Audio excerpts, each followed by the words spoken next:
Hey UTM, it's me again, Ayana, Diana without the D, here for your fourth and final week of UT Mental to talk to you about resilience.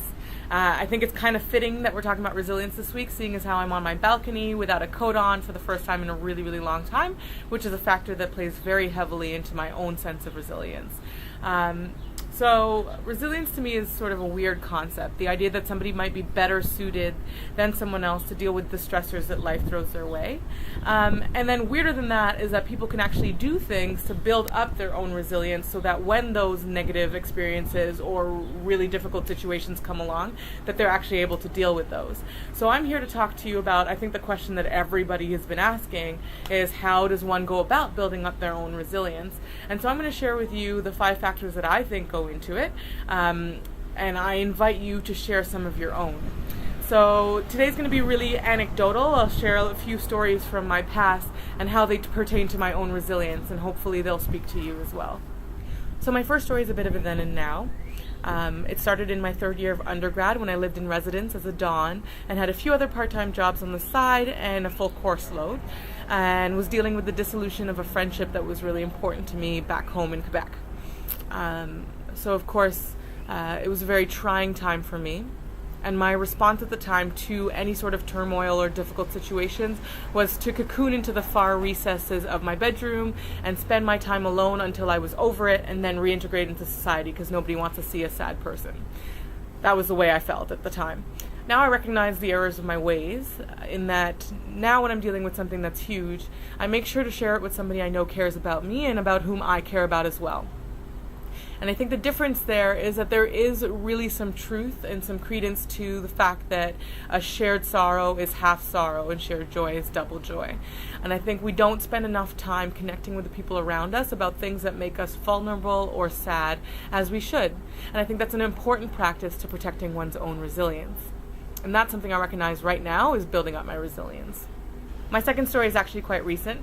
Last week I was feeling a little overwhelmed with everything that I had to do, and I took an impromptu vacation day on Monday to make sure that I would be able to really relax, reboot, and feel better to return to work.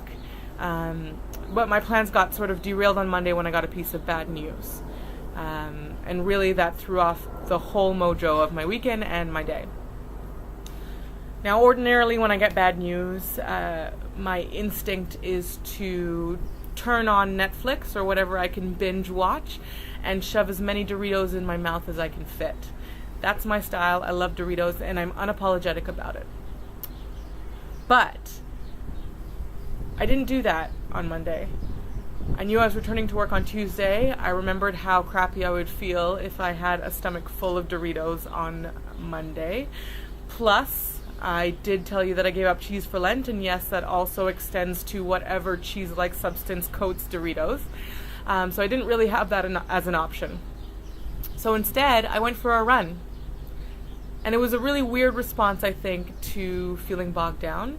It's something that I've learned more recently in the last 2 years has really helped me balance mental health and feel good about myself. But it's not a typical response for me from times of stress or turmoil.